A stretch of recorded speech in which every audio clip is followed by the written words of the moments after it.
This is so dumb. I don't even know why I'm here. Hey, what did we talk about? Just use your words. Yeah, well, I'm tired of the hate, okay? There you go, let it out. It was a choice that I had to make for me, but it was still tough. I was loyal for years, but I just wanted something new. I wanted something for me. And can you tell me how that makes you feel? I don't know, kind of powerful, I guess. I just feel like more in control. Wow, it's so interesting. Yeah, very. I mean, the blue bubble alone, such a little change, but it like changes so much, Wait. Blue bubble? What are you even talking about? Don't you get it, Doc? After 10 years, I've switched to Apple. Yeah, I know.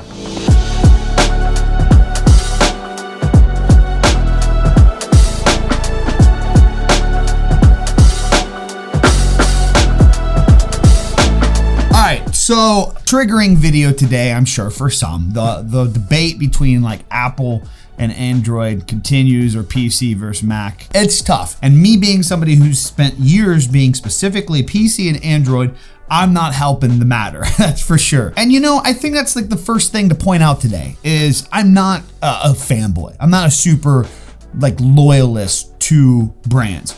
I pay attention to like when things make sense. And for a long time, personally for me, Apple just did not make sense. What I could get out of an Apple for what I can do every single day with everything that I have, it didn't make sense for me to switch and invest into that. But I have had Apple products before. I used to have the iPhones back when it was like iPhone 4 and 5, I believe, or like the 4 was the last one that I had. It was like 10 years ago. So I want to come right out of the gates that even though now I'm using Apple products, this is not something to where it's like Apple for life. I've always loved Apple and you should too. I actually switched from Apple years ago because they made their products so poorly, right? It was a lot of flash. It was very good marketing.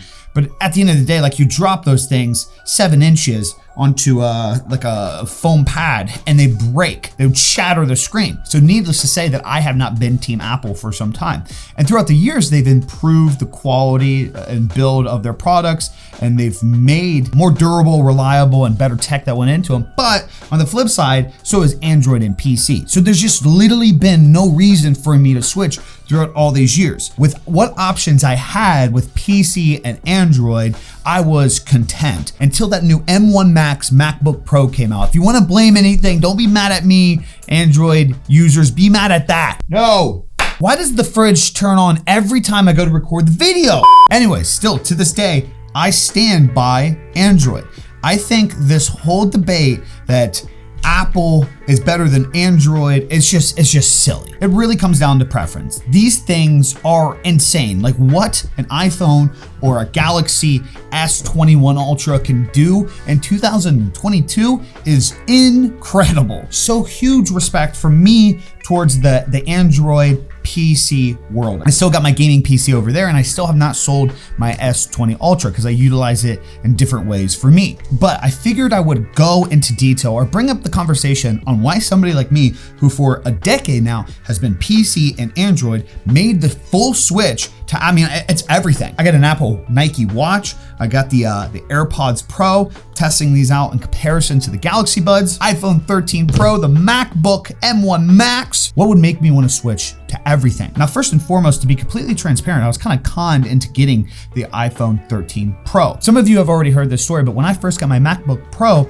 I applied for an Apple Card to get that. When it comes to me, my gear, credit, and just how I perceive debt, I like to use cards when I can. So they had this amazing promotion with 0% interest and all these extra perks. So I was like, perfect. I'll just sign up for this Apple Card and then get my MacBook, and then I'll just pay this over the next few months. In order to access said Apple Card, I had to have an Apple device. Now, a lot of people will try to contradict that and say, oh, you could have just waited for your physical Apple Card to come in. No, that is actually not the case. In order to confirm your Apple Card and your Apple Card account, you have to log in to your Apple Card or set up your Apple Card on an Apple device to even get the card sent to you. So no, there is no way for you to get access to an Apple Card without having an Apple device, which is one of the things that I'm definitely going to bring up as a con with Apple later on in this video. So I apply for this line of credit. I get approved for it. So this is now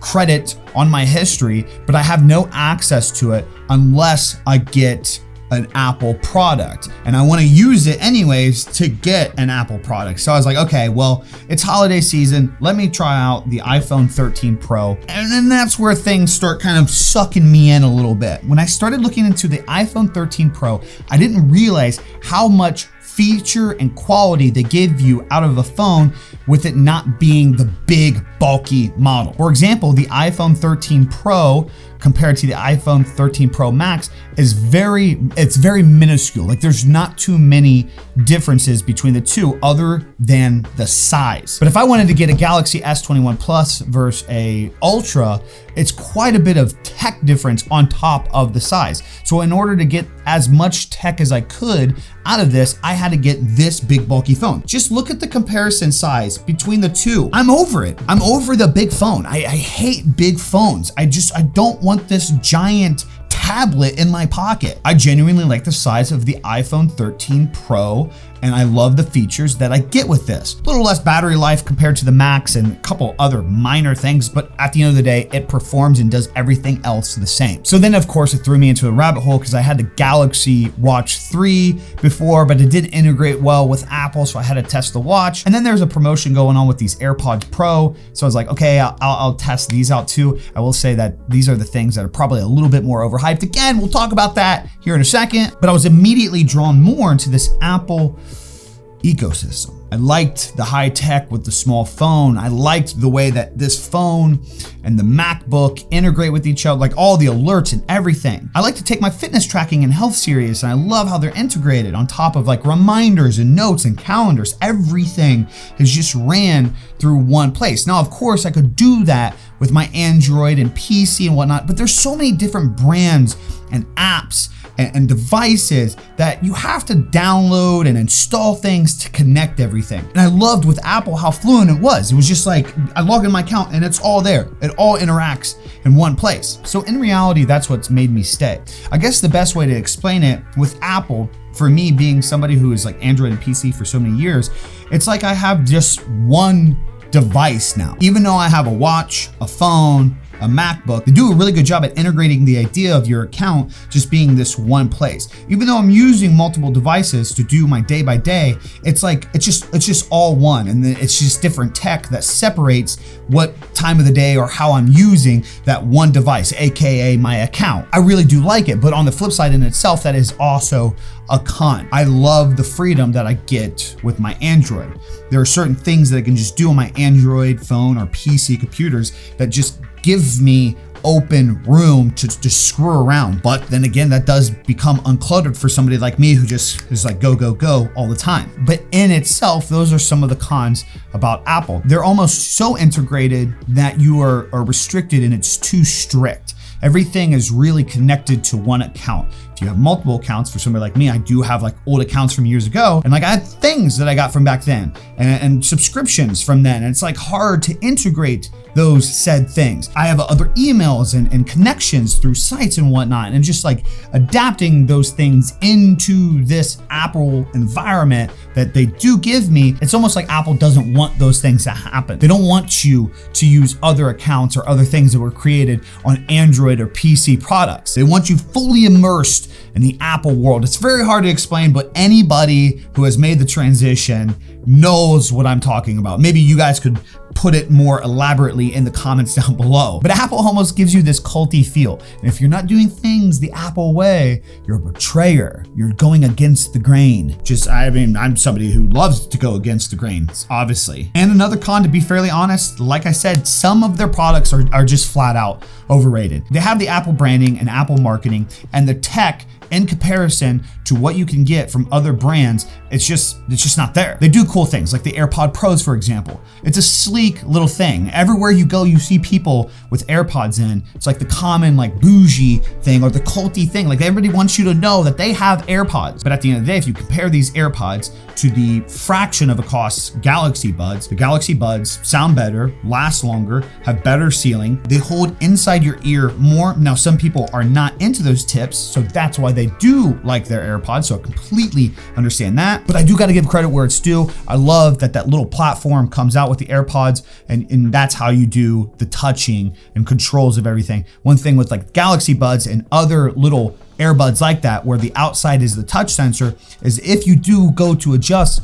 those pods, it gets annoying because sometimes you go to adjust and because it's this little surface, you accidentally hit the button, you skip your song that you're banging out to. It's no fun. I do plan on doing a review between the Galaxy Buds and the AirPods, by the way. So if you guys are interested in that, be sure to subscribe, turn on those notifications. I don't know why you wouldn't already be doing so already. Make sure you guys are also joining the members club as well by hitting that join button below the video. On top of that, while I have you here, make sure you guys go to biggie.co, find me on all my social media, join my Discord in the description. Just keep up to date with us everywhere. Anyways, back on track, the big thing. Am I Apple for life? Is this like the set transition? No, absolutely not. If anything, what this has taught me this year, somebody being an Android and PC for so long, who made the switch when tech was finally kind of like worth the switch, it's opened my mind more to the idea of innovation in tech moving forward. It's tying me a little less to this versus that mentality that a lot of people had. Even with me being on Android and PC for so long, I have developed that mentality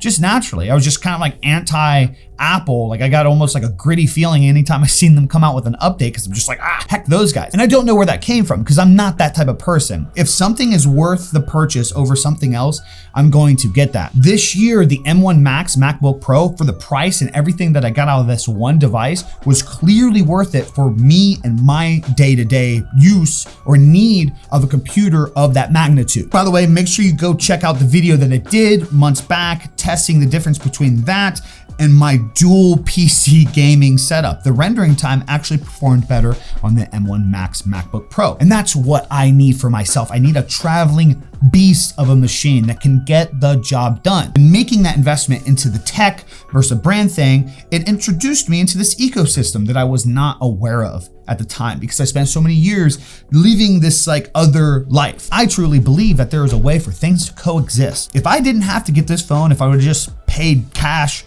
for my MacBook or used like a different business card for the MacBook Pro, and I never had to get an iPhone, I'd still probably be rocking my Galaxy S20 Ultra with my Galaxy Watch and my Galaxy Buds, because I'd still be able to use those even while having a MacBook. All right, ultimately, gang, use what's best for you. At the end of the day, these tech companies are just trying to make profit. They're not making things on the thoughts that you are a part of their family. They are making things on the thoughts that hopefully you continue to buy everything that they offer. I think when you understand that that is the key formula to a lot of this stuff, you'll take a step back and you'll just kind of take things in the way that you actually perceive and need them. But I am interested to see how you guys utilize devices. Are you guys all Apple products? Are you guys all PC and Android? Is there anybody out there that has a little mixture of everything? An iPhone with a laptop or a MacBook with a Samsung? What kind of gear are you using moving into 2022? Also, I'd love to see if you guys think that I'm going to be sticking